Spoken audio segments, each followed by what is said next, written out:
sempre tudo foram flores no Revisão.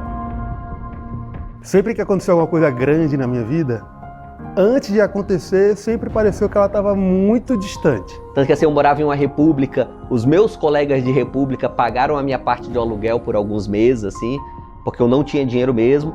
E por que eu escolhi estudar? Porque eu não tinha outra perspectiva. Até o último semestre da faculdade eu não sabia sequer o que um procurador fazia. Foi um momento de muita dúvida, assim, porque parecia que nada estava dando certo. Quando a gente não sabe para onde a gente quer ir, a gente fica onde a gente está. Quando eu comecei lá atrás, a minha única ambição era conseguir ser aprovado em um cargo que me desse uma remuneração e um status social também, que eu pudesse levar para o resto da vida. Fiz Direito, entrei na faculdade e até o último semestre da faculdade eu não sabia sequer o que um procurador fazia. Eu descobri, tipo assim, ó, tem um negócio que você faz uma prova e aí vão te dar um emprego se você passar nessa prova. Eu falei, porra, fazer prova, eu sei fazer prova, né? Eu era estudante, fazia prova a vida inteira na escola e tal. E aí eu comecei a fazer concurso público e só tomei pau. É até difícil assim, você escolheu. Eu acho que eu não tive muita escolha, eu acho que era o que estava à minha disposição e acho que eu fui fazendo isso, na verdade, a vida toda. Desde a época do vestibular, eu fui buscando as formas de ter uma vida melhor. Então, assim, se eu não tivesse tomado essa decisão de fazer concursos, sentar a bunda na cadeira de verdade e estudar, cara, com certeza a minha vida seria muito mais difícil do que é hoje, assim, muito mesmo. Se eu tivesse a certeza, pelo menos, de qual caminho a ser trilhado, eu teria mais segurança e esse caminho teria provavelmente sido um pouco mais leve, mais tranquilo. Eu posso dizer, eu acho que com bastante convicção, que a minha mãe é a inspiração máxima da minha vida, assim, sabe? Tanto que, inclusive, ela era uma inspiração que eu até tinha quando eu estudava. Aí eu pensava, cacete, se a minha mãe consegue passar o dia inteiro trabalhando, que é uma coisa muito mais difícil que estudar, não é possível que eu não consiga sentar a bunda na cadeira e passar uma manhã estudando. A PGR Rio Grande do Sul foi o segundo cargo de procurador que eu assumi. Eu fui aprovado em primeiro lugar. Lá no Rio Grande do Sul, o início da carreira ocorria necessariamente no interior do estado. E o meu pai foi para minha posse lá. Me emocionei de verdade aqui. Foi a primeira e única vez que eu vi o meu pai chorar. Essa realização de poder fazer aquilo que é preciso pelas pessoas que você ama, cara, isso é provavelmente a coisa pela qual eu sou mais grato nesse cargo que eu ocupo. E hoje eu estou vivendo esse sonho redirecionado que de repente a vida dá e leva pra gente talvez o caminho e o lugar onde a gente talvez tenha ter estado desde o começo. Dá uma grande satisfação, dá uma grande felicidade quando você consegue ajudar alguém. Eu não me arrependo de nada. Se tivesse que fazer hoje novamente, eu faria tudo do mesmo jeito que eu fiz. E olha que ao longo do caminho eu tive que fazer alguns sacrifícios, sabe? E aí quando a gente começou a profissionalizar a revisão, a gente passou a profissionalizar desse jeito, para que seja um espaço em que o cara saiba como é que ele entra e como é que ele sai, e que nesse tempo ele não fique sozinho. Então, tendo material bom e já tendo ele pronto, isso já facilita a sua organização para o restante do estudo. Mas tem um outro diferencial também, que é a nossa forma de comunicação com os alunos, sabe? A gente tem uma proximidade muito grande com os alunos. Bom, revisão para mim hoje é família, assim. Léo, Renério, Chico, a gente pode dizer que é família o tempo todo. Fiquei muito alegre da vida ter me feito encontrar esses três. E aí, quando a gente lançou o curso extensivo, foi aí que o Revisão se tornou um curso preparatório de verdade, vamos dizer assim. E a partir de então, a gente foi só evoluindo. Ver esses alunos fazendo isso, quando eu vejo pelo Instagram, ou então converso com eles, é algo que realmente me motiva a seguir tentando fazer com que eles tenham essas transformações. E cada vez que uma pessoa confia assim na gente para ser parte do caminho dela, a gente tem a obrigação de fazer o máximo por essa pessoa, sabe? O máximo de verdade, assim. Por isso que no Revisão a gente não mede esforços mesmo, sabe, cara? Eles me ajudaram a organizar o meu tempo. O pouco tempo que eu tinha, eu não podia perder pesquisando diversos materiais. Então, teve uma colaboração muito importante. O curso é muito organizado. entrega material de qualidade. Então eu sou muito grata a tudo isso, porque com certeza eu sinto assim, nossa, eu tô onde eu devia estar. No fim das contas, eu acho que essa é a mensagem que eu gosto de deixar para todos os alunos do Revisão nesses 9 anos de revisão, sabe? Assim, um dia você se determina a fazer concurso. Nesse dia, cara, tome a decisão de só parar na sua posse, porque vale muito a pena e no Brasil atual eu não conheço nenhum caminho melhor do que concurso público. É sacrificante, você terá seus problemas para chegar até lá, mas acredite, vale a pena cada segundo estudado. Estudar para a procuradoria pode levar anos.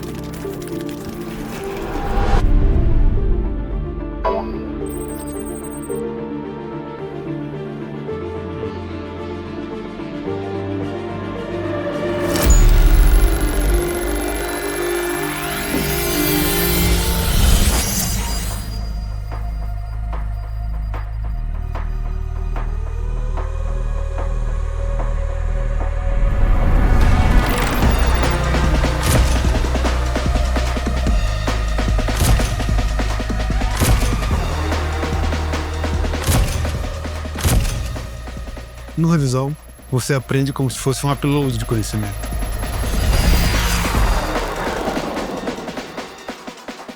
Preparado, direcionado, nomeado.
Olá, amigos do Revisão, meu nome é Rafaela Sena, eu sou a mais nova procuradora do estado do Rio Grande do Sul e estou muito feliz com esse momento. A posse foi incrível, foi maior do que eu esperava e melhor do que eu esperava. Foi um momento maravilhoso, eu acredito, na vida de todo mundo aqui que tomou posse junto comigo. E o Revisão PGE, ele foi importantíssimo na minha aprovação, principalmente porque eu fiz o curso de prova oral com eles, com o Léo, o Renério e o Chico, e eles são maravilhosos. Eu indico o curso para todo mundo, inclusive errei ao comprar só o curso do Revisão para aprovação na prova oral.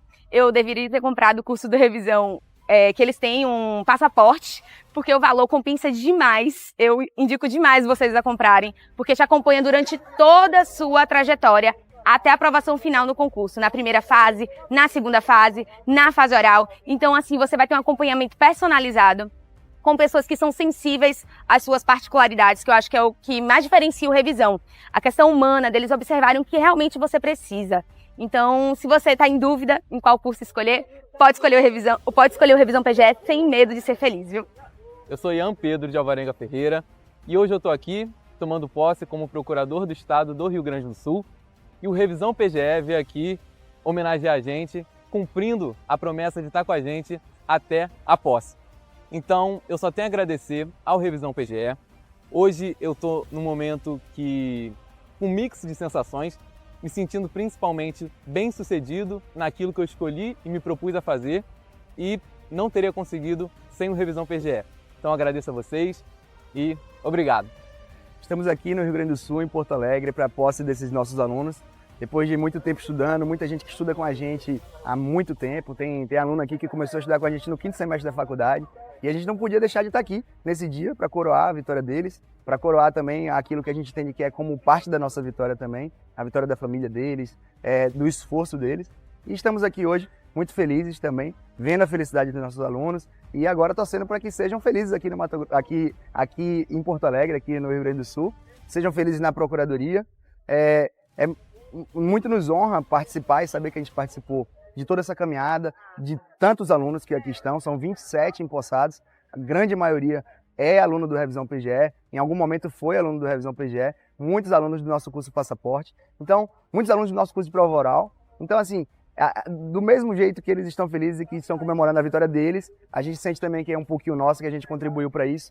E assim, com toda a humildade, a gente sabe que nossa participação é pequena, o grande mérito é deles, mas o nosso coração fica cheio de orgulho, cheio de amor, cheio de esperança também, de que a gente vai estar em outros lugares com novos alunos e com novas aprovações, novas nomeações, novas posses.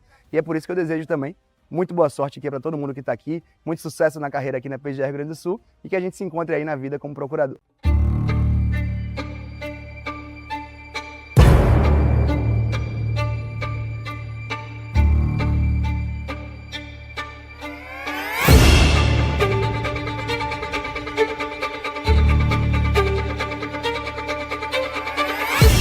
A gente está aqui na Sala São Paulo para a posse dos novos procuradores do Estado de São Paulo. São dezenas de alunos nossos, dezenas do Passaporte, do Extensivo e dezenas de outros cursos, todos tomando posse aqui hoje em São Paulo.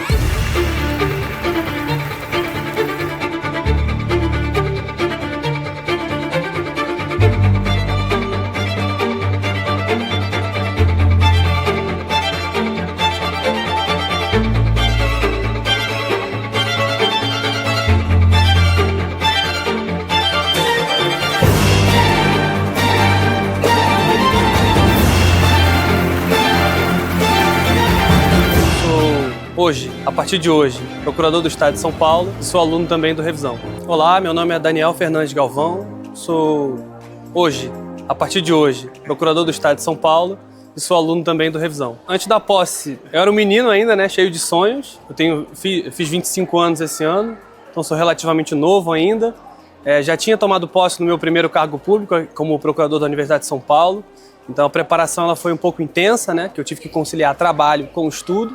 Mas com a ajuda do Revisão, no final deu tudo certo. Bom, o curso de prova oral do Revisão PGE, do Revisão na verdade, né, foi o que me permitiu obter o resultado que eu obtive na prova oral.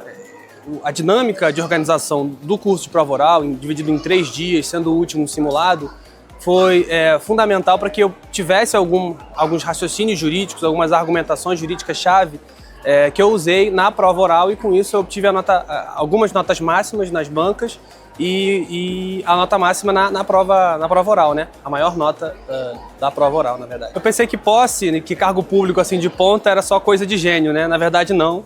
Qualquer um, desde que se dedique o suficiente, pode tomar a posse. Eu acho que assim, o único traço em comum de todos os aprovados, de todos os procuradores do Estado, dos municípios, enfim, todos aqueles que tomaram posse, é a persistência. Assim, todos os que não desistiram estão hoje empossados, e eu sou um deles. Cara, tô à flor da pele, assim, a cerimônia foi linda, eu tô muito orgulhoso de mim, assim, sabe, de fazer parte dessa instituição tão bonita. Eu sou a Meiriel, eu acabei de tomar posse na Procuradoria-Geral do Estado de São Paulo, e é um dos dias mais felizes, e é o resultado de muito esforço, aliado a um cuidado do Revisão. Eu tive outros cursos, a minha bagagem é extensa, mas o cuidado da revisão com material assertivo e a mentoria que tem um aspecto psicológico e direcionador dos seus esforços fez a diferença na minha aprovação. Eu sou muito grata ao pessoal do Revisão. Muito obrigada. Meu nome é Nicolaus Torrens, eu me formei em Direito no fim de 2019. Depois de formado, eu atuei alguns anos em escritórios de advocacia, então trabalhava como advogado, mas desenvolvi o sonho de ser procurador. Após isso, eu também atuei como residente jurídico na Procuradoria do município de São Paulo, que foi uma experiência que foi meu primeiro contato com a advocacia pública. Após a prova da PGM São Paulo, eu fechei o curso Passaporte com revisão. Revisão, assim, foi minha base desde o começo dos estudos mais direcionados para a procuradoria, porque o curso disponibiliza tudo que você vai precisar, desde legislação comentada, destacada, o material escrito, e mesmo antes de fechar o revisão, eu já estudava com os livros do Francisco e do Renério. Na verdade, meu primeiro contato com o revisão foi antes mesmo de fechar o curso, foi com o livro deles, que então, por exemplo, o direito administrativo, eu só li o livro do Renério. Estou me sentindo muito bem, eu ainda não caiu a ficha, mas é uma realização muito grande, assim, muita felicidade. Eu acho que a maior mentira, como concurseiro acredita, é que não vai dar certo, né, que é impossível, mas assim, se dedicando, estudando com afinco, é possível, né, e nós somos capazes.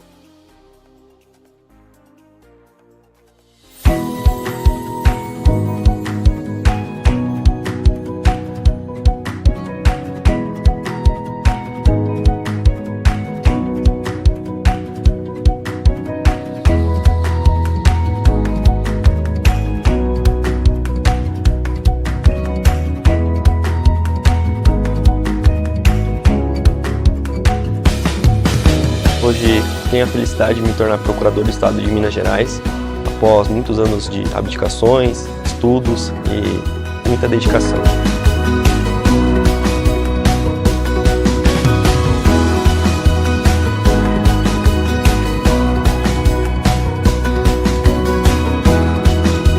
É um momento muito gratificante de ver que todo o esforço dos meus familiares e amigos se concretizou, e o que eu tenho a dizer a todos vocês é que realmente se esforcem, estudem, e quando as coisas realmente acontecem, se concretizam, o sentimento é de muito agradecimento e de uma realização que não tem nem como descrever.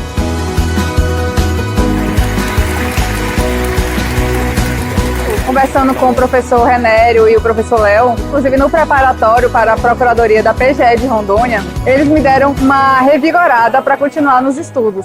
E hoje eu tomo posse como procuradora do Estado de Minas.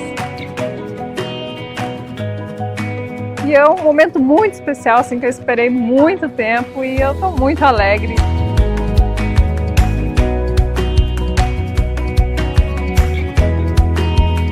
Agradecer ao Revisão PGE, ao Renério, ao Chico e ao Léo por terem participado efetivamente de todo esse processo, principalmente a prova oral.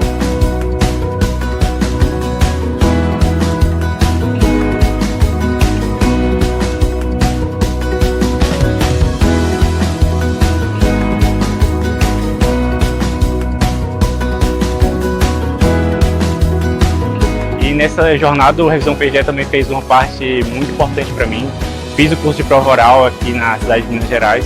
Foi incrível, tive uma nota muito boa na prova, muito além do que eu esperava, e com certeza eu agradeço muito ao Renério, ao Chico e ao Léo por todo esse resultado. Hoje é um dia muito feliz e agradeço demais todo o apoio da minha família e também da Revisão PGE por esse dia. Hoje, eles estão tomando posse em uma das melhores carreiras do Brasil. Eu não vejo a hora de estar na sua posse.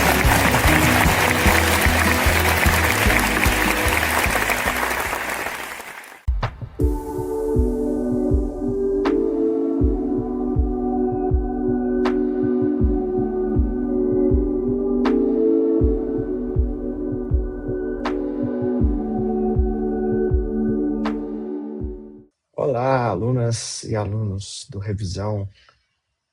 Vamos iniciar agora a nossa aula de Direito Constitucional nessa semana de véspera para a prova da PGE Rio de Janeiro. Eu sou o Lucas Leonídio, professor de Direito Constitucional, procurador do Estado do Rio de Janeiro, e eu preparei para a nossa aula alguns tópicos que eu considero importantes para a prova. Eu tentei pensar aqui alguns temas que eu acredito que sejam interessantes serem tratados agora perto da prova, porque tem uma chance grande de virem a ser cobrados. São temas centrais, importantes para o Estado do Rio de Janeiro, especialmente.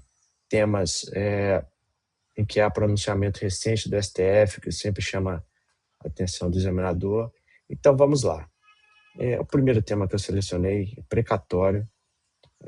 Todos vocês sabem, vocês que estudam para concursos de procuradoria, que esse tema ele é central, e não só na disciplina de direito constitucional, mas também ele pode vir a ser cobrado na disciplina de direito financeiro, em direito administrativo, em direito processual civil.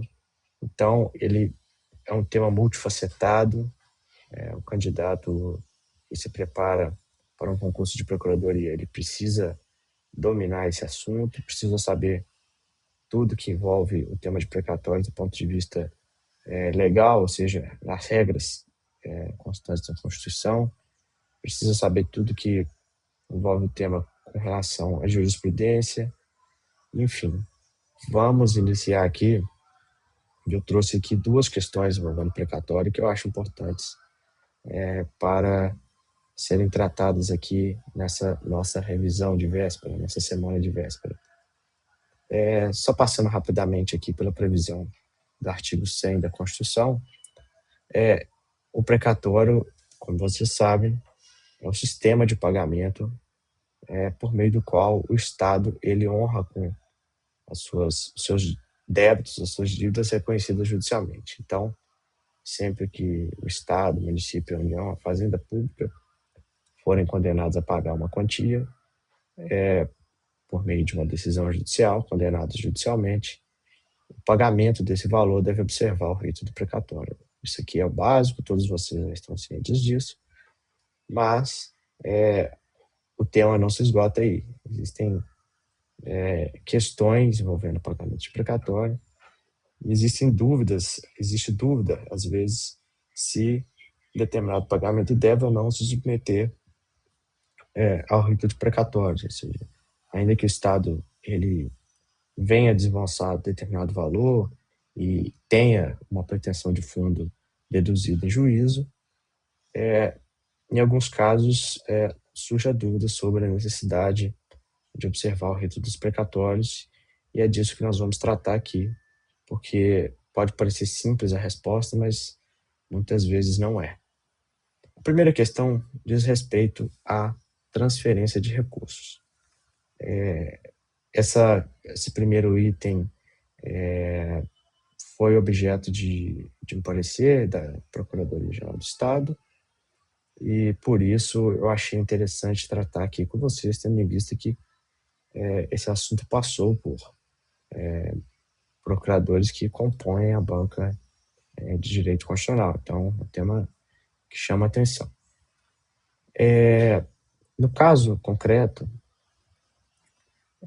o município havia proposto uma ação civil pública face do Estado, e, em virtude dessa ação civil pública, houve um acordo que foi homologado judicialmente, o Estado e o município chegaram a um acordo, e esse acordo tinha algumas cláusulas. A primeira delas envolvia a transferência de valores, e essa transferência de valores ficaria vinculada a ações cíveis de saúde, e a outra cláusula envolvia o reconhecimento pelo Estado de débitos passados, ou seja, havia uma cláusula voltada para o futuro, ou seja, a partir daquele momento o Estado repassaria um valor X para o município, e esse valor seria recebido pelo município como uma verba carimbada, ou seja, uma destinação específica já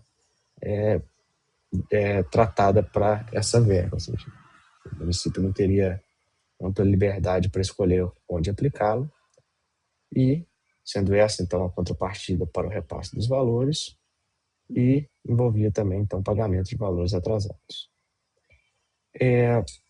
Com relação à segunda parte do acordo, a segunda cláusula, ou seja, no que se refere ao pagamento de valores atrasados, parece não haver dúvida aqui de que o pagamento deve observar o rito do precatório. Houve o reconhecimento por parte do Estado de que um valor era devido, esse acordo foi homologado pelo juízo, e a partir de então a sentença homologatória passa a ser o título executivo, a sentença que reconhece a validade daquele acordo, passa a ser o título executivo que permite, em caso, por exemplo, de descumprimento do acordo, a sua execução forçada em juízo. Então, houve um débito, houve um reconhecimento pelo Estado no acordo e houve uma homologação judicial. Então, nesse caso, o rito do precatório deve ser necessariamente observado. Agora, no que diz respeito à transferência de valores, surge a dúvida, ou seja, o Estado ele assumiu uma obrigação para o futuro, e aí, como se dará essa transferência? É necessário observar ou não o rito dos precatórios? E aí, vamos ver qual foi a resposta que o parecerista encontrou ao examinar essa questão, mas é preciso passar primeiramente, ainda que rapidamente, pelas premissas que fundamentaram o entendimento a que chegou o procurador responsável pelo exame da questão. A primeira premissa passa pelo tema 45 da repercussão geral do STF, que diz o seguinte: a execução provisória de obrigação de fazer, em face da Fazenda Pública, não atrai o regime constitucional de precatórios. Essa questão chegou ao STF, em discussões que não necessariamente tinham a ver com repasses de valores para fins de serviços e ações de saúde, mas, de todo modo, o que se tem aqui com relação a essa primeira cláusula, e o procurador parte dessa premissa é que essa transferência de valores constitui, em verdade, uma obrigação de fazer. Ou seja, o pagamento dos valores atrasados corresponderia a uma obrigação de pagar e a transferência de valores a uma obrigação de fazer. E para ele, e aqui invocando um tema de repercussão geral, a obrigação de fazer não atrai o regime de precatório. E até eu transcrevo aqui um trecho da ementa do acordo, do tema 45, em que diz: a sistemática constitucional dos precatórios não se aplica às obrigações de fato, positivo ou negativo, dada a excepcionalidade do regime de pagamentos de débitos pela Fazenda Pública, cuja interpretação deve ser restrita. Ok, então, partindo da premissa de que aqui nós estamos diante de uma obrigação de fazer, a resposta que se chegou é que não é necessário seguir o rito do precatório. E aqui, como eu já disse, a obrigação de pagar valores pretéritos a conclusão que se chegou, e aí invocando o tema 416 da repercussão geral, é de que, sendo essa uma obrigação imposta por título executivo, aplica-se a sistemática dos precatórios, tal como reconheceu o STF quando julgou a questão envolvendo a complementação de valores do Fundef, que depois se transformou em Fundeb. Outra questão que eu trago aqui para a nossa aula, uma segunda questão, diz respeito à necessidade ou não de observância do rito de precatórios quando há um acordo encerrando uma ação judicial. Imagine, portanto, que o Estado foi demandado, e podemos pensar nas mais diversas ações em que o Estado é demandado a pagar um valor. Suponhamos que se trata aqui, um caso hipotético, de ação indenizatória proposta contra o Estado. Havendo um acordo, ou seja, o Estado chegando por meio de uma transação com o autor da ação a um acordo em que o Estado se compromete a pagar determinado valor, surge a questão: olha, nós não estamos aqui a princípio diante de um título executivo judicial que determina que o Estado pague uma quantia certa. Ainda assim, é necessário observar o rito dos precatórios? Já adianto a vocês que o entendimento atual ele leva a concluir que sim. mas eu preciso passar aqui por algumas premissas e deixar claro que não necessariamente todo e qualquer acordo celebrado pelo Estado envolvendo controvérsias judicializadas deve observar o rito dos precatórios. Isso é necessário nesse momento porque, vocês verão comigo aqui, que não há um ato normativo geral e abstrato preservando a isonomia, impessoalidade, moralidade públicas, garantindo que haja um tratamento igualitário, isonômico para todos os credores. Se houvesse um ato desse tipo, aí, segundo o entendimento atualmente vigente no âmbito da PGE, não seria necessário observar o rito dos precatórios. Vamos passar aqui, então, pelas premissas que fundamentaram esse parecer. A primeira é a de que há a possibilidade de acordo envolvendo precatórios. Essa premissa é importante porque, em primeiro lugar, é preciso dizer, se há uma obrigação de pagar, e essa obrigação é fruto de uma demanda judicial, a primeira questão a ser enfrentada olha, é possível haver um acordo? É possível que haja um encontro de vontades e que, a partir daí, o Estado reconheça a obrigação de pagar? Ora, se é possível até mesmo haver acordos quando o precatório já está expedido, ou seja, é possível que haja um acordo direto envolvendo o pagamento do precatório, é possível, com muito mais razão, que haja um acordo prévio à expedição do precatório, ou, mais ainda, quando sequer há um título judicial condenatório em face do Estado. A possibilidade de acordo em precatório está prevista no artigo 97, parágrafo 8º, inciso 3 do ADCT, da Constituição, que foi introduzido pela emenda 62, e vocês já devem ter ouvido falar dos acordos de precatório que praticamente todos os estados promovem de tempos em tempos, alguns estados todos os anos. Normalmente esse acordo ele é intermediado pelo Tribunal de Justiça e a Constituição apenas limita o deságio máximo desse tipo de transação a 40%. Ou seja, a Constituição permite que o Estado faça um acordo para pagar seus precatórios atrasados, permite que o credor aceite um deságio para receber esse valor atrasado, mas limita esse deságio a 40%. Ou seja, em um precatório de 100, o Estado pode fazer um acordo para pagar 60, mas não menos que isso. Tá bem? Então, normalmente tem editais, há um prazo ali para os credores com precatórios atrasados se habilitarem, e aí eles aceitam as condições ali previstas. Aqui no âmbito do Estado do Rio de Janeiro, por exemplo, esse deságio fixo de 40%.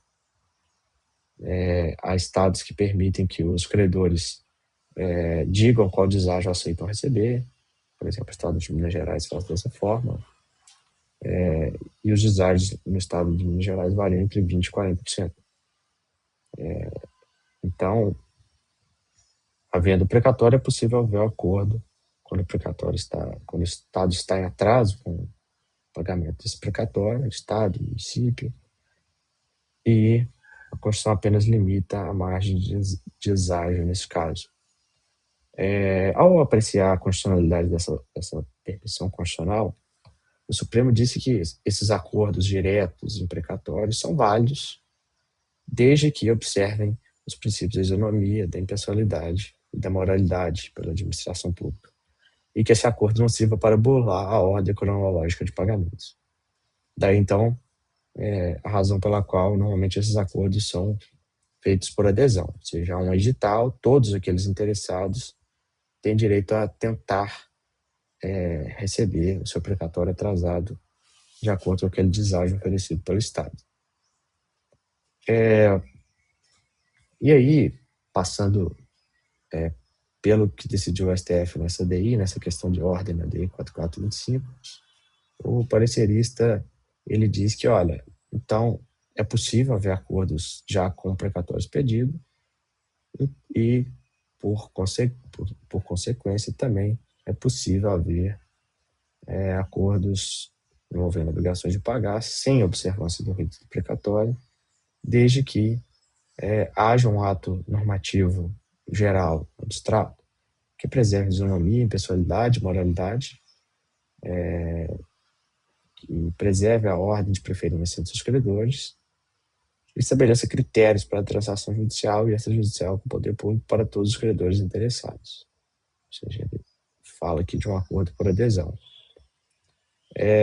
Então, seria, em tese, possível, se existente esse ato normativo, que os acordos fossem firmados em juízo, dispensando a observância do rito precatório. Como esse ato normativo não existe, o entendimento que prevalece atualmente internamente na PGE é o de que é necessário, sim, havendo um acordo numa ação judicial em que o Estado se comprometa a pagar uma quantia, que se observe o rito precatório.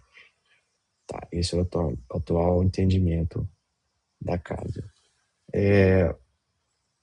A homologação judicial desse acordo não é exigida pela legislação processual, de acordo com esse parecer, mas é necessário, é prudente que esse acordo seja homologado judicialmente, uma vez que, como dito, será necessário observar o rito precatório para preservar a isonomia entre os credores. E eu chamo a atenção aqui de que por muito tempo prevaleceu o entendimento em sentido contrário. Por muito tempo reconheceu-se que se há um acordo e a sentença é meramente homologatória desse acordo, não é por força da sentença judicial que o Estado está obrigado a pagar aquela quantia ali reconhecida consensualmente. Se não há uma sentença judicial determinando o pagamento de uma quantia pela Fazenda Pública, não há necessidade de observar o rito do precatório, de acordo com o que determina o artigo 100 da Constituição.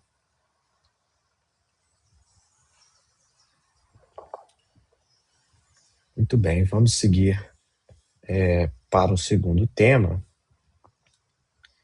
um tema que envolve segurança pública.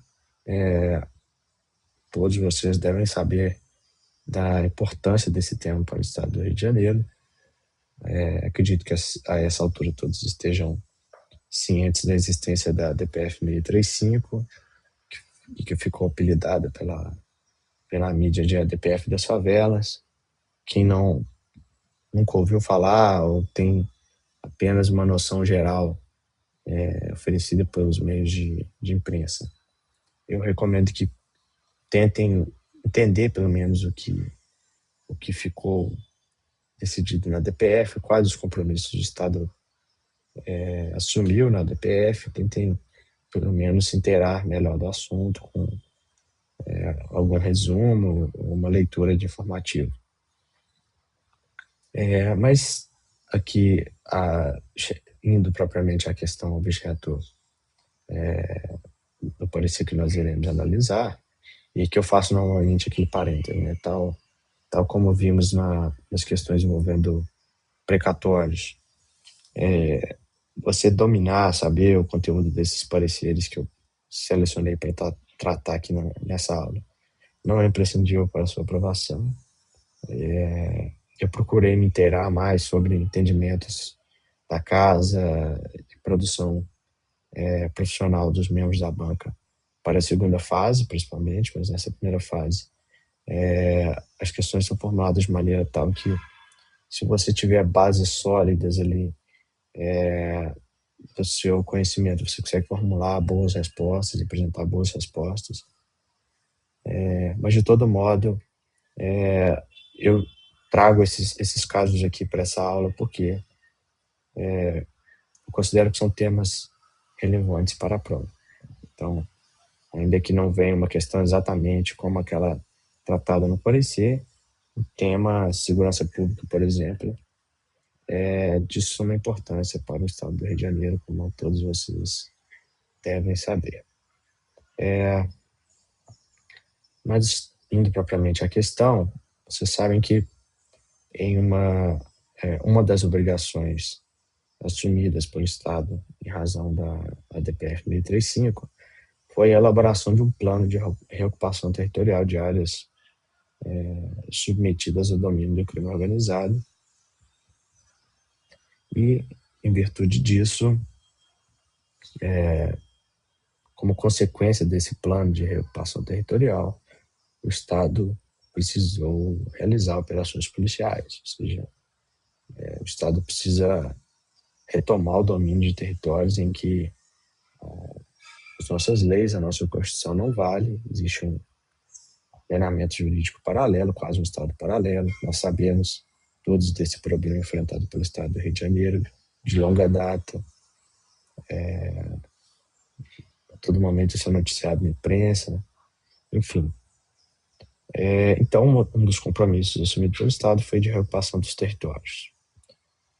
E aí, para a realização de uma das operações nessas áreas, o Estado ele solicitou apoio logístico às Forças Armadas, e aí leia-se Exército, Marinha e Aeronáutica, sempre que falarmos de Forças Armadas, para a execução dessa operação. Ou seja, solicitou ali, isso de acordo com declarações do próprio governador do Estado à época, o uso de empréstimo de veículos de grande capacidade, veículos blindados, para auxiliar nessas incursões policiais.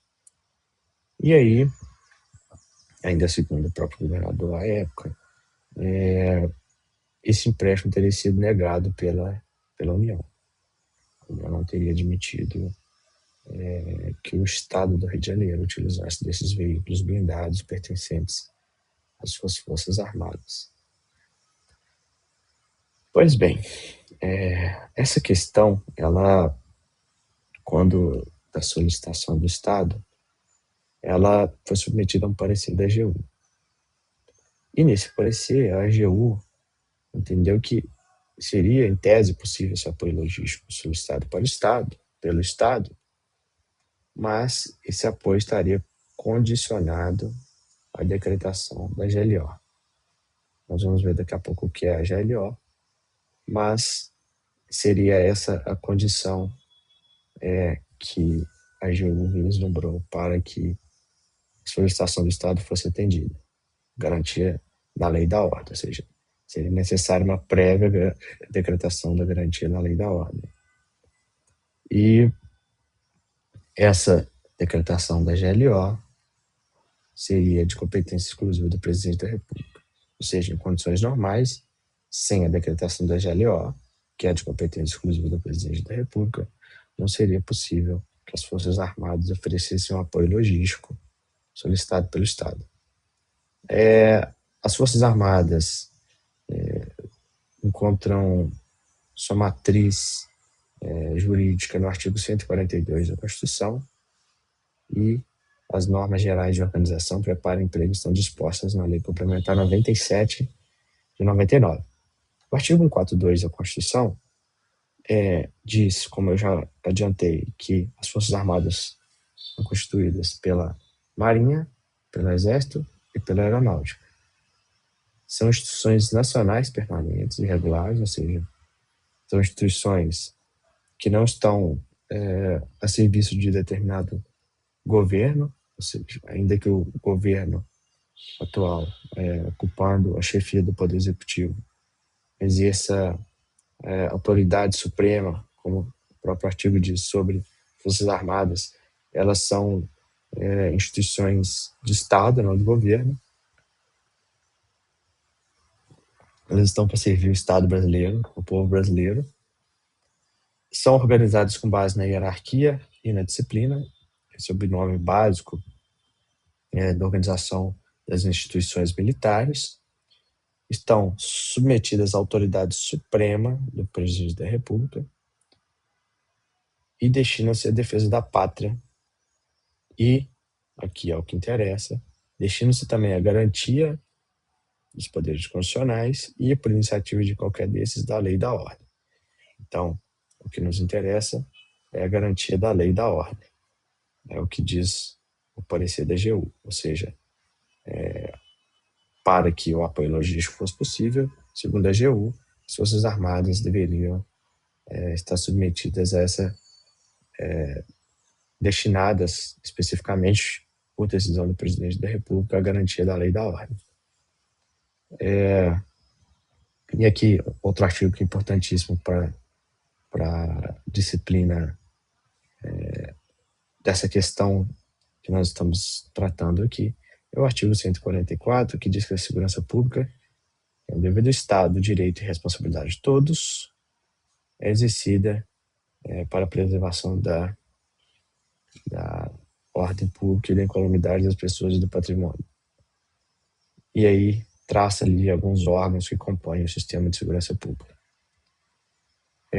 Ainda para chegarmos à conclusão do parecer, é preciso passar rapidamente pelo artigo 15 da Lei Complementar 97 e 99, que trata do emprego das Forças Armadas, entre outras providências, estabelece normas gerais para a organização das Forças Armadas e diz que essa atuação, a garantia da lei e da ordem, ocorrerá de acordo com os diretrizes baixadas em ato do Presidente da República, como nós vimos, as Forças Armadas estão submetidas diretamente ao Presidente da República, que exerce sobre elas a autoridade suprema, após esgotados os instrumentos destinados à preservação da ordem pública e da incolumidade das pessoas e do patrimônio. Ou seja, o que esse dispositivo legal dá a entender é que, fracassadas as possibilidades de ação dos órgãos de segurança pública, vejam que aqui repete o que está escrito no artigo 144, ou seja, garantia e preservação da ordem pública e da incolumidade das pessoas e do patrimônio. Esgotadas, então, as possibilidades de ação dos órgãos de Estado no artigo 144, seria possível a decretação da GLO.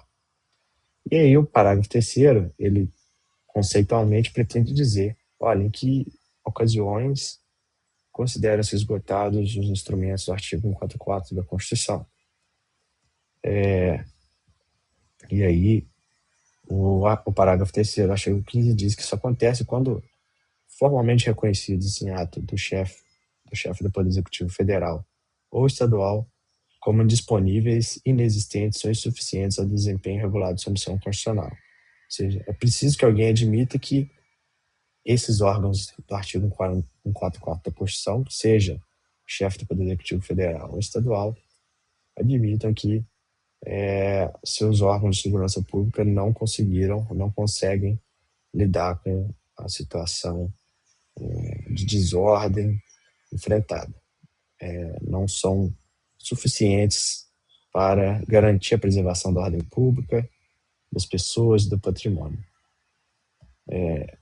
E aí, como indisponíveis, talvez podemos pensar numa situação de greve, que é proibida pela Constituição, mas já sob a égide da Constituição de 88, ocorreram algumas greves de polícias militares, inexistentes ou insuficientes ao desempenho dessa missão. E aqui o parágrafo 5º traz a consequência da decretação da garantia da lei e da ordem. Lembrando, ela é possível quando fracassarem, digamos, em termos simples, os órgãos de segurança pública. E aí o presidente decretando a GLO, caberá à autoridade competente, mediante ato formal, transferir o controle operacional dos órgãos de segurança pública necessários ao desenvolvimento das ações para a autoridade encarregada das operações, a qual deverá constituir um centro de coordenação de operações composto por representantes dos órgãos públicos sob seu controle ou com interesses afins. Então, o que eu queria nesse caso seria que, suponhamos que o coordenador indicado para o controle operacional dessa operação de garantia da lei e da ordem, suponhamos que um general da Marinha ou do Exército, ele então passaria a exercer o controle dos órgãos de segurança pública do Estado ou da localidade em que essa operação de GLO estaria em curso. Muito bem, então nós vimos aqui que é uma medida muito drástica a decretação da GLO. nós vimos que ela depende do esgotamento dos órgãos, da possibilidade de ação dos órgãos de segurança pública previstos na Constituição, seja por indisponibilidade, por inexistência ou insuficiência. Isso depende de um reconhecimento formal por parte do Poder Executivo Federal ou estadual. Isso implica na transferência operacional desses órgãos de segurança pública locais, a transferência do controle desses órgãos à autoridade encarregada das operações. E aí, o presidente da República pode decidir se será, por exemplo, o ministro da Justiça, da Segurança Pública, ou um militar, um general da Marinha, do Exército, da Aeronáutica.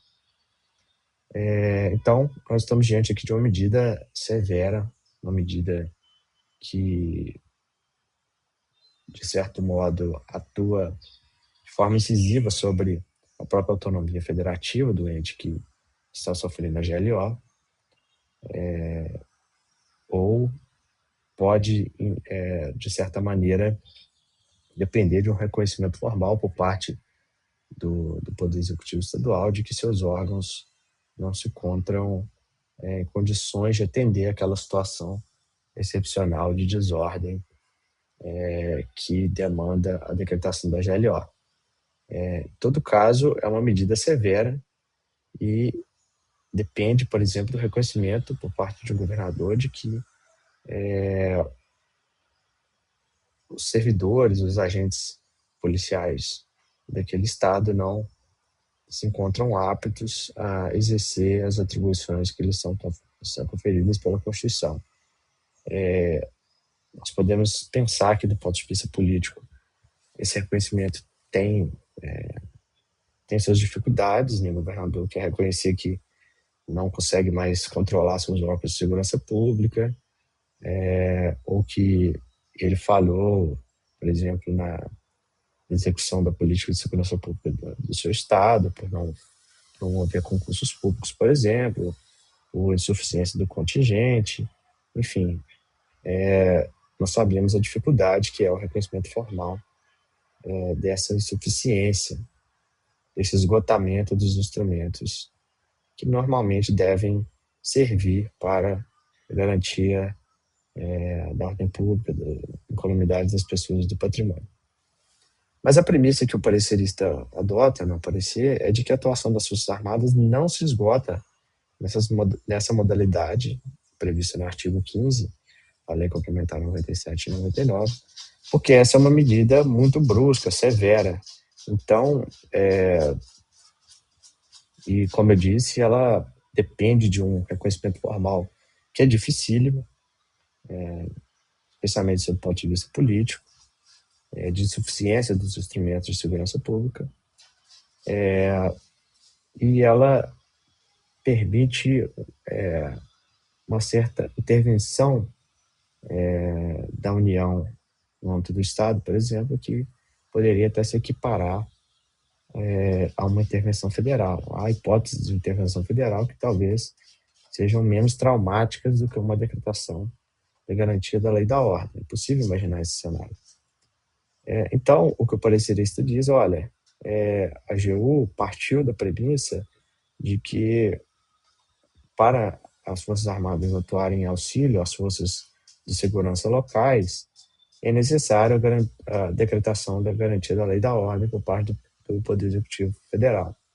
É um ato exclusivo do Presidente da República. Mas, analisando a própria Lei 94, 97 e 99, Lei Complementar, é possível verificar, e aí indica-se que artigos 17, 17A e 18, que as Forças Armadas sejam utilizadas para oferecer apoio logístico para a repressão de delitos de repercussão nacional, ou seja, a decretação da GLO não é a única forma, o único meio pelo qual as Forças Armadas podem ser chamadas a atuar em apoio às forças de segurança local. E aí o parecerista diz também que a retomada dos territórios dominados pelo crime organizado, uma obrigação assumida pelo Estado em virtude da DPF 1035, representa uma restauração da soberania nacional nesses territórios. Daí haveria um interesse por parte da União, uma repercussão nacional objetivamente apurável de que há um interesse não só do Estado na retomada desses territórios. Ou seja, o que nós estamos discutindo, no fundo, é a própria soberania nacional. Nós estamos tratando de uma parte do território em que a Constituição não tem validade, a nossa Constituição Federal, as leis federais, as leis do Estado do Rio de Janeiro, as leis do município não se aplicam. Existe um ordenamento jurídico paralelo que comanda aquelas localidades. Então, haveria um interesse, de acordo com o parecerista, que transpassaria os interesses do próprio Estado. Haveria uma repercussão nacional e, portanto, as Forças Armadas poderiam muito bem ser empregadas nesse caso, oferecerem, no mínimo, um apoio às forças de segurança local, em virtude dessa repercussão nacional, que objetivamente está por trás dessa retomada de territórios. Outra premissa adotada foi do federalismo cooperativo, ou seja, não é possível encarar as normas que tratam da repartição de competências, as normas que organizam as Forças Armadas, o Serviço Federal ou Estadual, como normas rígidas, como uma vedação implícita a qualquer outra forma de acerto, de arranjo institucional que permita a cooperação entre entes da federação. Ou seja, a cooperação entre a União e o Estado não está limitada estritamente às hipóteses previstas na lei. Nós estamos falando de um federalismo em que o que mais importa é que os objetivos traçados pela Constituição da República, que os direitos fundamentais inscritos na nossa norma fundamental sejam tutelados. Se para isso será necessária a atuação conjunta, cooperativa da União com os Estados, tanto melhor. Ou seja, não há uma vedação a que os entes cooperem entre si. Nós não estamos falando de um federalismo de rivalidade ou onde as competências encontram separadas em caixinhas que não se comunicam. Essa é a ideia, então, por trás do federalismo cooperativo. E a Constituição reforça esse federalismo cooperativo ao traçar competências comuns aos entes da federação, ou seja, competências em que tanto estados, quanto municípios, quanto União exercem mutuamente. Então, partindo dessa premissa, a conclusão que se pode chegar é que não há limites rígidos para essas competências, não há limites rígidos para que Estado, União, municípios atuem mutuamente, auxiliando-se mutuamente. Outra premissa também para a conclusão a que nós vamos chegar daqui a pouco, né, analisando esse parecer, é o princípio da subsidiariedade, ou seja, vinculado diretamente ao princípio democrático. Esse princípio nos diz que quando puder atuar um ente menor, a atuação do ente maior não se justifica. Esse talvez seja o princípio que inspira as próprias regras de repartição de competências previstas na Constituição. Ou seja, tratar de comércio interestadual, obviamente, não é possível por leis estaduais. Então, se justifica que a União tenha competência para legislar sobre o comércio interestadual. Um exemplo. Tratar da segurança pública, como nós vimos, é um dever do Estado, e ele é considerado o Estado brasileiro, não apenas o Estado, as unidades da Federação, e é uma responsabilidade de todos, mas tanto quanto possível deve-se privilegiar a atuação local, ou seja, os órgãos de segurança pública local. Porque, como eu disse, isso está diretamente vinculado ao princípio democrático. Quem pode, digamos, vocacionar melhor os interesses de uma determinada localidade, talvez sejam os moradores daquele bairro. E, pensando numa escala maior, os interesses daqueles que vivem no município do Rio de Janeiro talvez sejam melhor entendidos por quem realmente vive no município do Rio de Janeiro, por quem cuida do município. E numa escala um pouco maior, o mesmo pode se aplicar ao Estado e, em última instância, à União. Então, talvez quem melhor saiba a realidade a ser enfrentada sejam os órgãos locais. E essa peculiaridade, essa percepção local, em detrimento da percepção geral, está estritamente vinculada ao princípio democrático. Temos um vínculo direto, ou seja, isso até retomando aquela ideia de democracia grega, aquela democracia da participação direta, nós podemos visualizar dessa forma. Ou seja, quanto menor o grupo, mais legitimidade podemos depender das decisões tomadas por aquele grupo.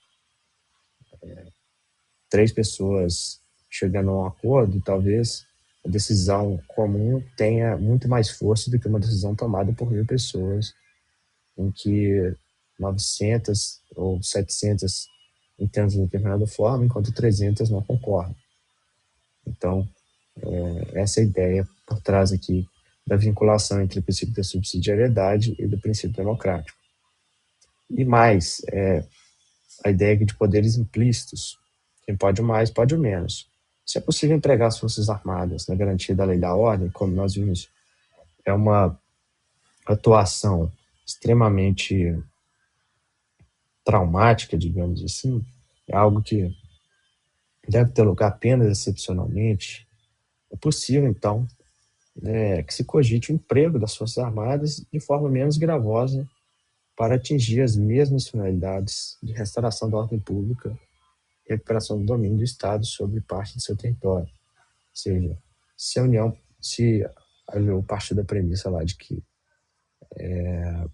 é possível empregar as Forças Armadas nesse caso, ou seja, a AGU parte da premissa de que se houver decretação da GLO, é possível que as Forças Armadas ofereçam apoio logístico às forças de segurança municipais, também será possível que esse apoio ocorra sem a decretação da GLO, por ser um meio menos gravoso para atingimento do mesmo fim.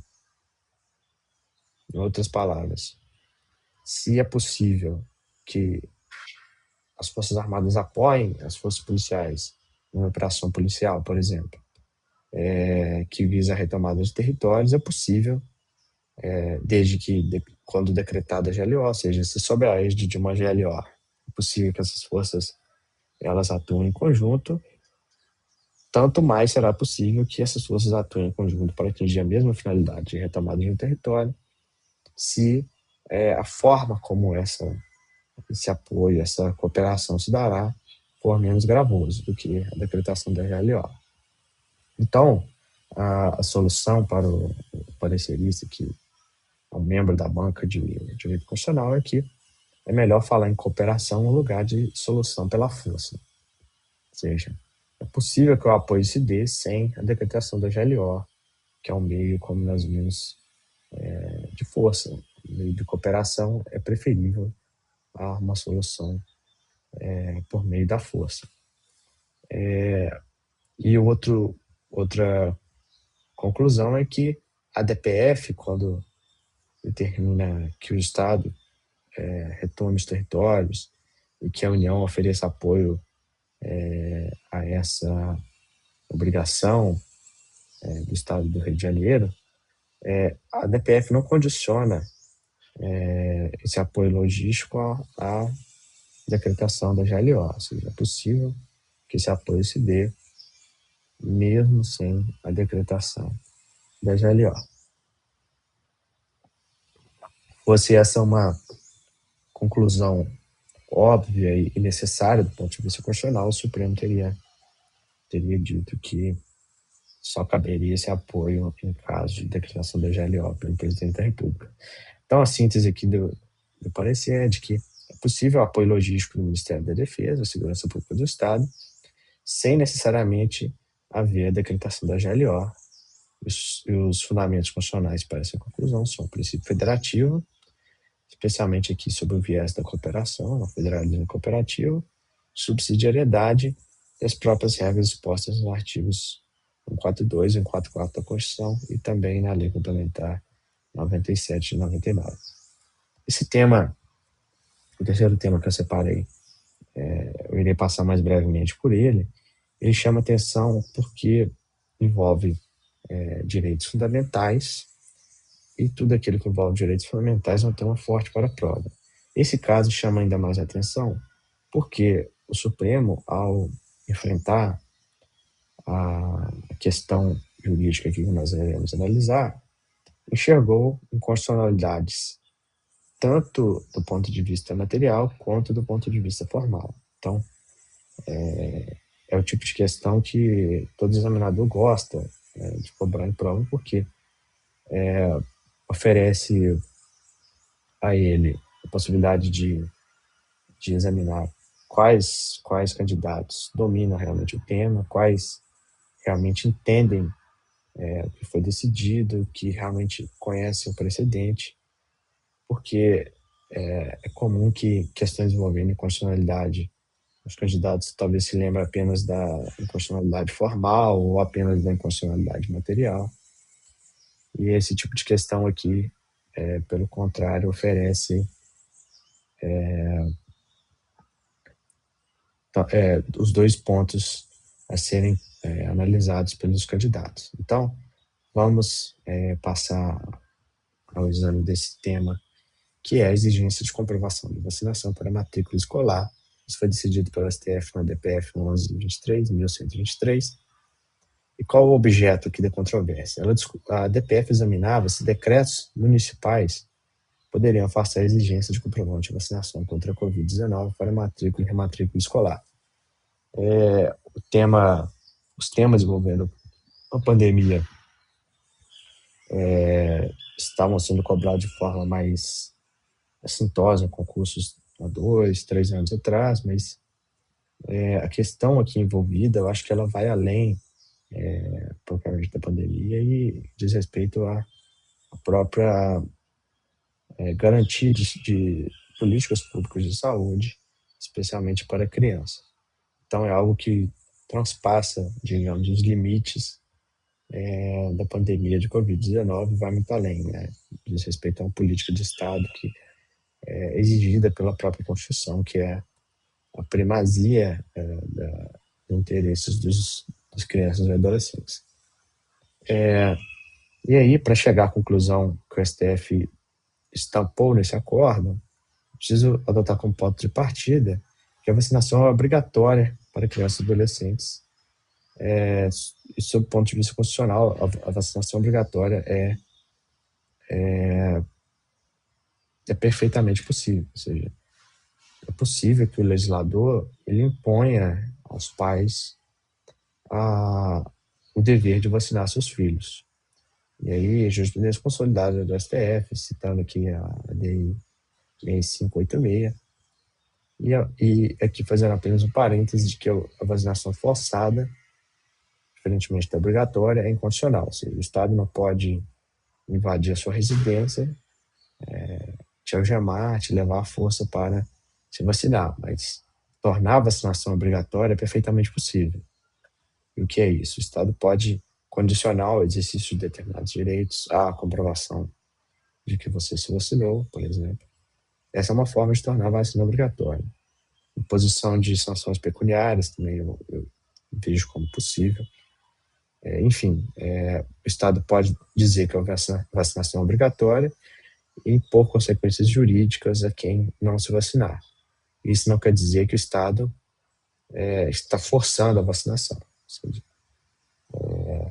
são duas coisas diferentes.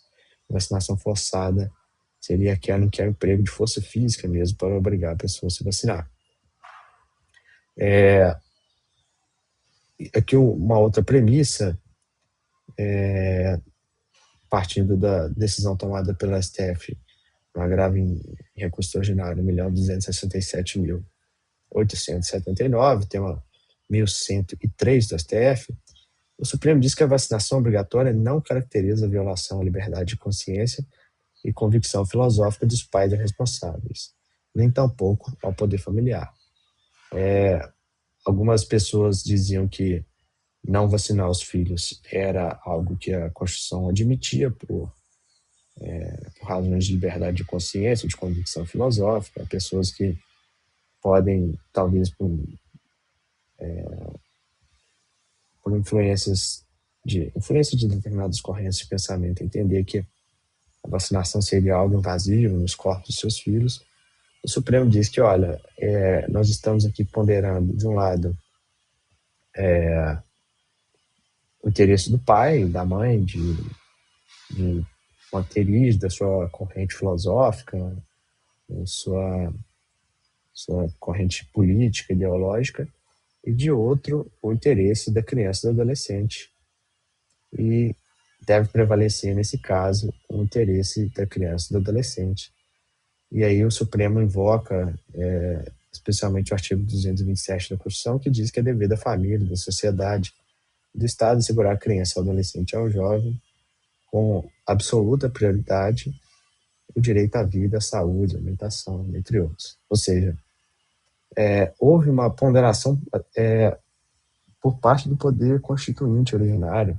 Então, o próprio poder constituinte originário, ele coloca à frente de outros interesses, de outros direitos, os interesses da criança, do adolescente, do jovem.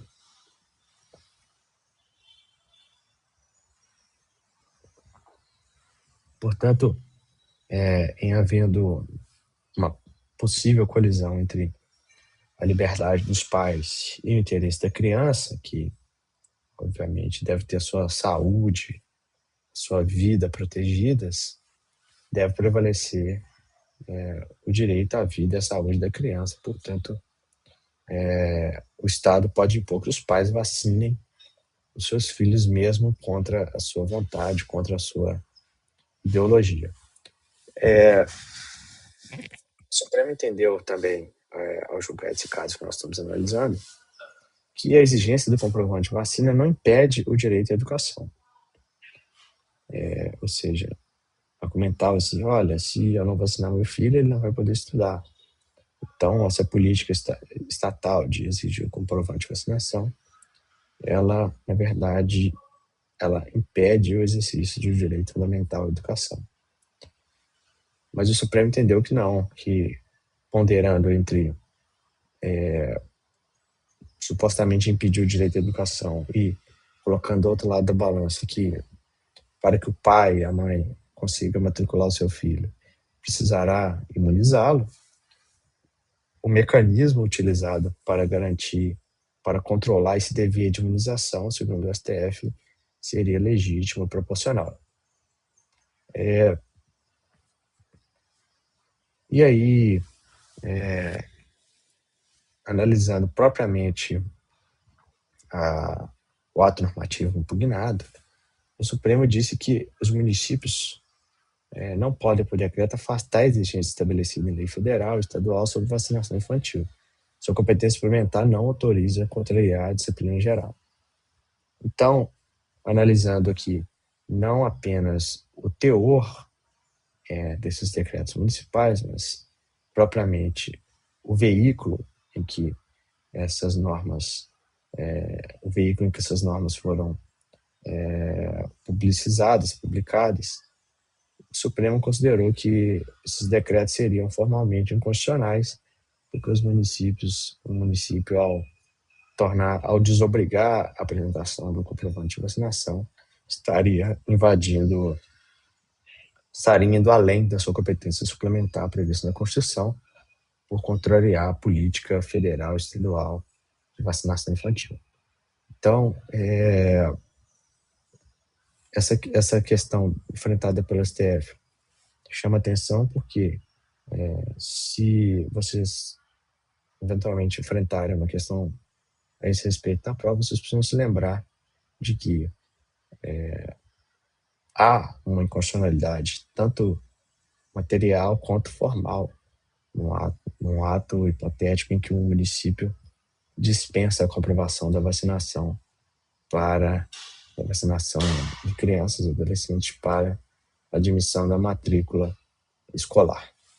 Então, é um caso que chama atenção, foi decidido recentemente pelo STF, não tão recentemente, já tem alguns meses, mas é uma decisão que chama atenção e que vocês podem enfrentar uma questão com esse teor, ainda que não na prova da PGE do Rio de Janeiro e em outras provas, porque é algo que permite testá-los quanto ao perfeito conhecimento dos precedentes judiciais. Outro tema que eu separei para a aula diz respeito à DI 6553, em que o Supremo ele se debruçou sobre a seguinte questão: uma medida provisória convertida em lei acabou reduzindo os limites de um parque nacional, o Parque Nacional do Jamachina.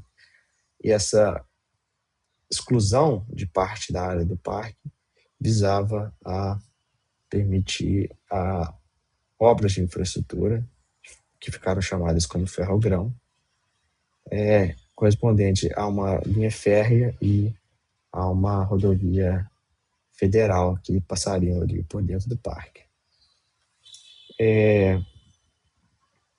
E aí, esse caso chama a atenção porque ele parece indicar uma superação de entendimento anterior do STF, mas, na verdade, a gente precisa ver muito bem com lupa o que o STF decidiu, porque, na verdade, isso aqui está mais para uma distinção do que para uma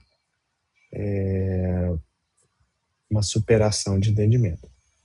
Vamos lá, passando primeiramente pelo artigo 225 da Constituição. Ele garante a todos o direito ao meio ambiente ecologicamente equilibrado, diz que o direito ao meio ambiente é um bem de uso comum do povo, o meio ambiente ecologicamente equilibrado, e, ao que nos interessa para essa questão, o artigo 225 impõe ao poder público o dever de definir espaços territoriais e seus componentes em serem especialmente protegidos, permitindo a alteração somente através de lei e vedando qualquer utilização de complementos ou tributos que justifiquem a sua proteção. Ou seja, quando você se depara com, você visita um parque nacional, um parque municipal, um parque estadual, uma área de proteção ambiental, você precisa ter a noção de que a instituição desses espaços protegidos encontra matriz constitucional e que o Poder Constituinte ele permitiu a supressão ou alteração dessas áreas especialmente protegidas somente por meio de lei. Ou seja, para instituir um parque municipal, um parque nacional, um parque estadual, é possível que o veículo utilizado seja, por exemplo, um decreto, um ato administrativo. Mas para reduzir a área desse parque, dessa área para a qual foi destinada essa proteção especial, é necessário uma lei. Ou seja, o Poder Constituinte, então, ele exige uma discussão mais qualificada, ele exige um aprofundamento do debate para que se possa reduzir uma área especialmente protegida para fins ambientais.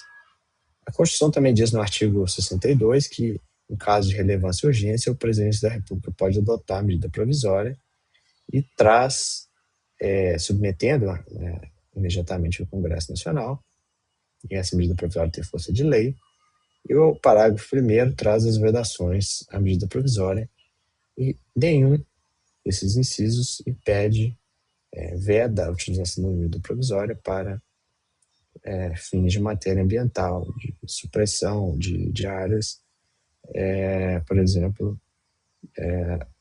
para a qual haja a instituição de um parque nacional, por exemplo, para a sua proteção.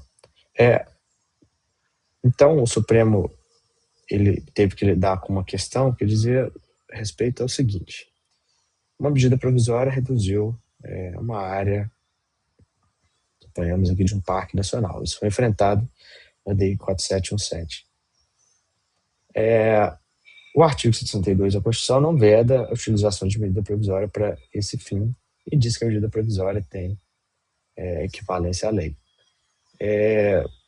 Então, o Supremo foi chamado a decidir, olha, essa medida provisória ela é constitucional? E a conclusão que chegou ao Supremo foi que não.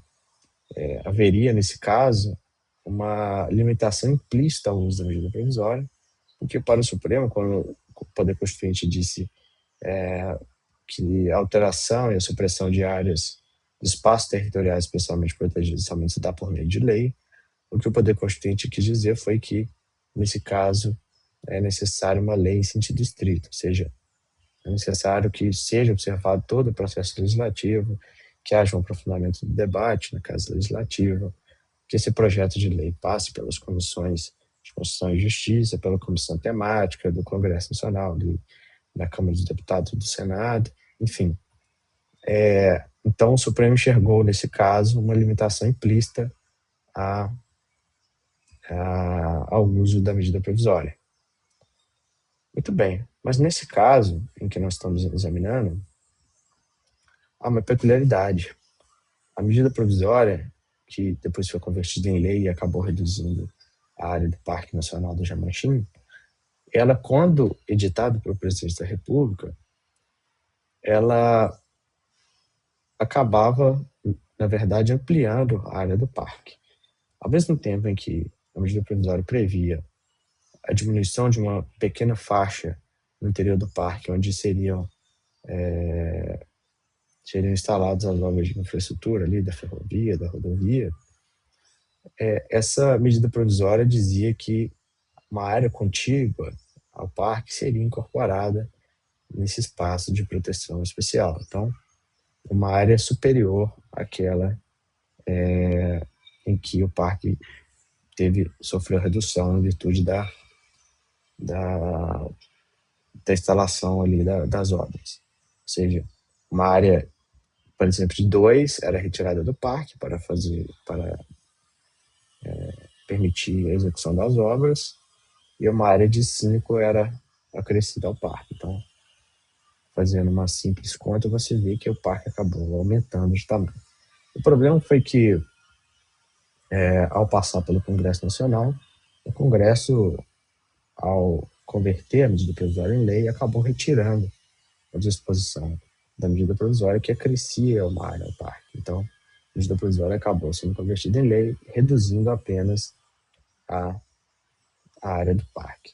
Então, inicialmente, o ministro Alexandre de Moraes ele suspendeu a eficácia dessa lei, fruto dessa conversão da medida provisória, que reduzia a área do Parque Nacional do Jamanchim.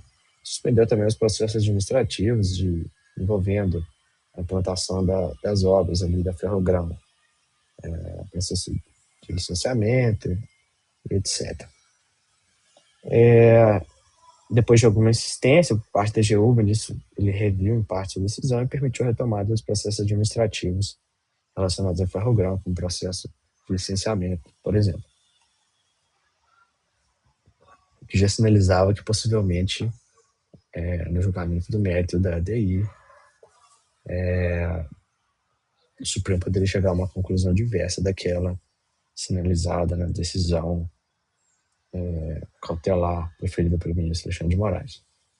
E aí, ao votar, ao referendar cautelar, ele propôs já o julgamento do mérito, e o Supremo chegou à conclusão de que a ADI deveria ser julgada improcedente, ou seja, a medida provisória convertida em lei poderia reduzir a área do parque, e o Supremo disse apenas que estaria facultado ao Poder Executivo, por decreto, para pensar, no mínimo, a área diminuída até o máximo que estava previsto na medida provisória, que consta da certidão de julgamento. Ele visualizou, o ministro Alexandre de Moraes, seu voto, ele visualizou como uma distinção. Ele, segundo ele, e isso realmente parte de uma premissa básica em matéria de controle de constitucionalidade, a medida provisória deveria ter sua constitucionalidade aferida no momento em que ela foi editada. E no momento em que ela foi editada, ou seja, a constitucionalidade ela é aferida na origem do ato normativo, não, em regra não se admite a constitucionalidade ou a inconstitucionalidade superveniente. Ao verificar qual era o teor da medida provisória no momento em que é adotada, você verifica que ela acabou, na verdade, ampliando a área do parque. Ela substituiu uma pequena área retirada para a implantação das obras da Ferrogrão, ao passo que ela acresceu a área total do parque, uma faixa bem mais extensa de terras, de modo que o resultado jurídico dessa medida provisória era aumentar o tamanho do parque. Acontece que no momento da conversão dessa medida provisória em lei, e aí pode inclusive ter sido fruto da atuação do próprio governo federal à época, essa medida provisória teve o seu teor alterado pelo Congresso Nacional, de modo que o dispositivo que acrescentava a área ao parque acabou sendo retirado e a medida provisória foi convertida em lei, e a partir da leitura da lei, o parque teve apenas a sua área diminuída. Então, a medida provisória não era formalmente inconstitucional quando editada, porque a medida provisória não pode reduzir a área do parque, mas pode aumentar, como eu disse. Um decreto pode aumentar a área do parque, um ato administrativo pode aumentar a área do parque. Mas a medida provisória não pode reduzir a área e, de fato, nesse caso, a medida provisória não reduzia a área do parque. Então, o que reduziu a área do parque efetivamente foi a lei. E lei, como nós vimos no artigo 225, pode suprimir ou alterar a área de um espaço especialmente protegido, espaço territorial especialmente protegido para fins ambientais. O Supremo aqui, peculiarmente, disse que está julgando improcedente o pedido da ADI, declarando a constitucionalidade da lei resultante da conversão da medida provisória, mas ficando facultada pelo Executivo, por decreto, compensar a área reduzida. Então, o Supremo autorizou a compensação dessa área. Se o Supremo não tivesse dito nada, isso já seria possível, né, para ampliar a extensão de um espaço territorial especialmente protegido. Sempre foi possível por decreto, a Constituição permite, mas o Supremo fez questão de registrar essa possibilidade. O último tema que eu separei para a aula envolve controle de constitucionalidade, não preciso nem dizer o tamanho da importância desse tema. E o caso enfrentado foi objeto de uma DI envolvendo a Constituição do Estado, a interpretação da Constituição do Estado do Ceará. A Constituição do Estado do Ceará ela permitiu que a OAB estadual proponha a DI perante o Tribunal de Justiça local. Essa DI estadual, que o artigo 125 da Constituição chama de representação de constitucionalidade, e o Tribunal de Justiça do Ceará, ao analisar as ações propostas pela OAB, interpretava essa norma no sentido de que a OAB somente poderia propor DIs para impugnar normas estaduais e não também normas municipais. Ou seja, a OAB poderia questionar uma norma estadual em face da Constituição estadual, mas não poderia questionar a validade de uma norma municipal em face da Constituição estadual. E aí, a questão que chegou ao Supremo foi: a Constituição estadual pode reconhecer a legitimidade à OAB e, ao mesmo tempo, essa legitimidade ser restringida? O Supremo entendeu que não. O ponto de partida é o artigo 125, parágrafo 2º da Constituição, que diz ser competência dos Estados estabelecer o sistema de controle de constitucionalidade com base na Constituição local, estadual, e, ao tratar dos legitimados ativos para essa representação de constitucionalidade, que é assim denominado pela Constituição, representação de constitucionalidade, a Constituição do Estado ela não pode atribuir essa legitimidade ativa a um só ente ou órgão. Então, há uma margem de liberdade bastante ampla para os estados definirem quem são os legitimados ativos para propor a representação de constitucionalidade perante o tribunal, tendo como paradigma a Constituição Estadual e como objeto de controle normas estaduais ou municipais, mas essa liberdade ampla dos estados não permite que o Estado eleja apenas um órgão ou ente como legitimado à propositura dessa representação de inconstitucionalidade. O objetivo aqui, certamente, é democratizar o acesso aos mecanismos de controle de constitucionalidade, a tutela do direito objetivo estadual ou municipal. Portanto, aqui não se aplica, como a Constituição ela trouxe uma regra expressa, não se aplica aqui, não há uma lacuna e não se aplica o princípio da simetria para estabelecer o rol de legitimados estaduais, ou seja, o artigo 103 da Constituição, ao tratar dos legitimados à propositura da DI perante o Supremo, não precisa necessariamente ser reproduzido nas constituições estaduais. A Constituição pode, por exemplo, prever apenas 2 órgãos, 3 órgãos ou entidades como legitimados à propositura da DI, e isso não ferirá a Constituição Federal, porque estaria observada a regra de que não é possível impor prever apenas um órgão ou entidade como legitimado para a propositura da representação de inconstitucionalidade. Mas essa limitação, essa autonomia estadual, embora bastante ampla, ela não é absoluta. O Supremo disse que não basta analisar quantos legitimados a Constituição estabeleceu, mas ao interpretar as normas da Constituição Estadual, é preciso ver quem são esses legitimados. E essa validade depende das funções constitucionais desempenhadas por cada instituição. Vamos seguir aqui que isso vai ficar mais bem entendido. Um precedente importante foi invocado pelo STF na própria decisão diz respeito à DI 5693, em que o Supremo afastou a possibilidade de excluir o chefe do Ministério Público Estadual do âmbito do controle de constitucionalidade abstrato, tendo como parâmetro de controle a Constituição Estadual. Por quê? Para o Supremo, é da própria natureza das funções institucionais do MP participar dos processos de controle de constitucionalidade que visam a tutela do direito objetivo. A função constitucionalmente atribuída ao Ministério Público de zelar pela ordem jurídica, pelos direitos fundamentais, torna impositiva a sua participação nas ações de controle concentrado de constitucionalidade.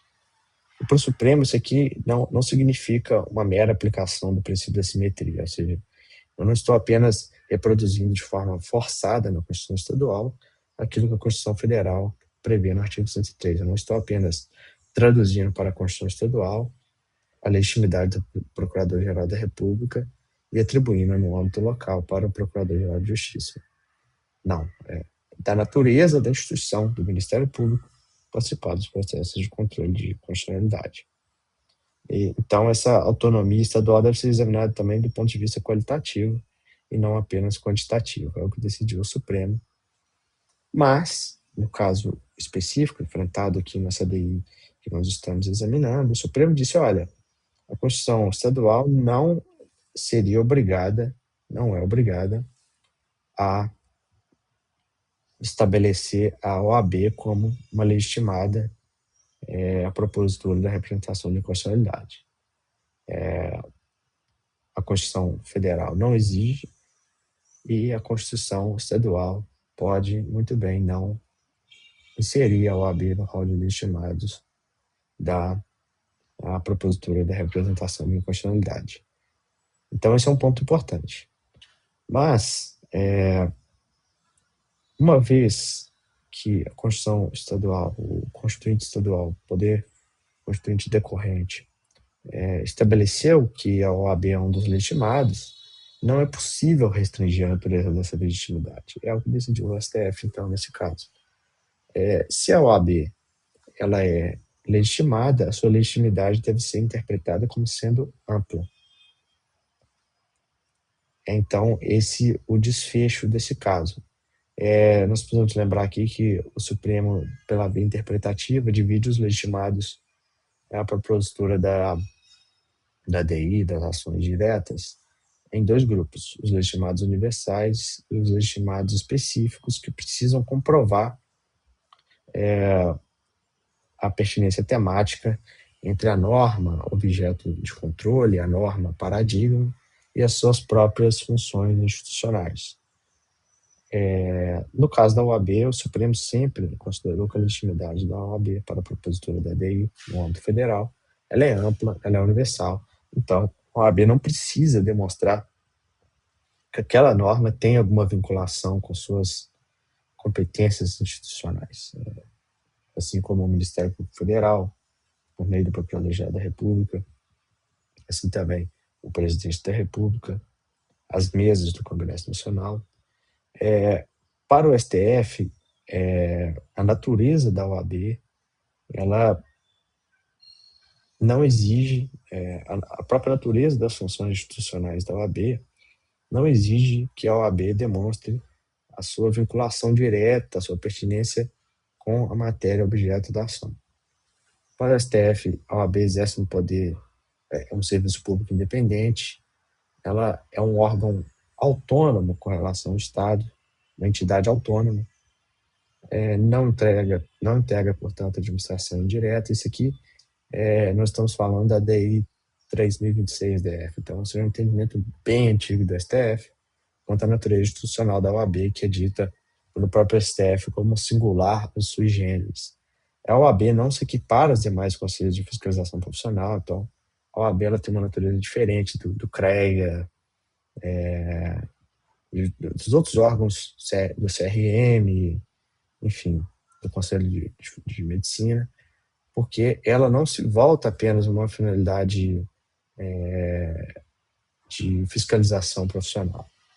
Ela tem uma envergadura institucional muito maior, não meramente corporativa, desempenha para o STF missões ligadas à defesa da Constituição, da ordem jurídica, do Estado Democrático do Direito, que dão ao OAB uma categoria diferenciada, especial, com relação a essas outras entidades de fiscalização profissional. Portanto, já que caminhando para a conclusão, o que nós podemos dizer é que se a Constituição estadual estabelece a OAB como um órgão legitimado à propositura da ação para controle de constitucionalidade com base na Constituição estadual, esta legitimidade deve ser encarada como universal. E o fato de a Constituição estadual tratar como legitimado o órgão seccional da OAB daquele estado não vincula, para o STF, não vincula a possibilidade de atuação da OAB ao controle de normas estaduais. Ao dizer que a seccional do estado do Ceará é legitimada a propor as ADIs, nós não estamos dizendo que a OAB era um órgão estadual e, portanto, só pode provocar o Tribunal de Justiça local a controlar a condicionalidade de normas estaduais. Não, a OAB ela tem um caráter nacional, ela, como eu disse, tem um caráter sui generis e nacional. Essa divisão entre excepcionais é apenas meramente administrativa. Quem está falando na ação, quem está falando na petição inicial de uma ação desse tipo é a Ordem dos Advogados do Brasil. Ponto. Não é um órgão estadual que está propondo a DI. A divisão de seccionais, então, não altera a natureza constitucional da OAB. Então, o que a gente poderia dizer é que o Conselho Federal ele é um legitimado universal e o seccional estadual, quando prevista a sua legitimidade para a propositura da representação de constitucionalidade, também será uma legitimidade universal. aqui eu trago mais algumas considerações. Então, como conclusão, se a legitimidade é universal, a OAB não precisará demonstrar pertinência temática para propor uma ação, tendo como parâmetro de controle a norma da Constituição Estadual, e a OAB será legitimada a propor representação de inconstitucionalidade tanto em face de uma norma municipal quanto em face de uma norma estadual, indistintamente. Então, caminhando aqui para a conclusão, os estados não precisam reproduzir o artigo 103 da Constituição, desde que o rol de legitimados seja plural, ou seja, mais de um ente, mais de um órgão, a Constituição Federal estará sendo observada, terá sido atendida à determinação constitucional. Essa margem de liberdade dos estados, todavia, ela é ampla, mas não mas encontra limites. Se, porventura, o Estado decidiu prever como um dos legitimados ativos a OAB, ele deverá, essa legitimidade ativa deverá ser encarada como universal, ou seja, é uma decisão política do Estado incluir ou não a OAB como legitimado, mas se ela for incluída, ela não precisará demonstrar pertinência temática ao propor as suas ações de controle e poderá impugnar normas estaduais ou municipais de qualquer natureza. É isso, pessoal. A gente chegou aqui ao fim dessa aula de revisão. Espero que essa aula contribua de alguma forma para esse estudo de reta final agora. Desejo a todos uma excelente prova, tranquilidade agora, confiar naquilo que vocês estudaram ao longo dessa preparação, e, se Deus quiser, um dia seremos colegas na PGE.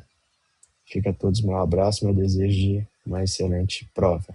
Sabe essa vontade que você tem de organizar seus estudos por completo e saber exatamente o que estudar dia após dia? Pois é, agora o Revisão tem a solução definitiva para você. É o passaporte vitalício do Revisão. Com uma única contratação, você vai ter acesso a tudo que o Revisão faz e vier a fazer. É o curso que mais aprova procuradores do Brasil. É o único curso que tem cursos de prova oral para todas as provas orais de todas as procuradorias. Atua em todas as PGEs, PGMs de capital, PGMs médias e grandes, carreiras da AGU. Enfim, é de longe o curso mais completo para procuradorias e também é aquele que tem mais alunos aprovados. E você vai precisar de uma única contratação para ter acesso a tudo isso pelo tempo que você precisar. Se você precisar de estudar 1 ano para se tornar procurador, a gente vai estar aqui por você esse ano. Se eventualmente você tiver que estudar, 3, 5 anos, nós estaremos aqui por você durante todo esse período. O nosso trabalho só termina quando você se torna procurador.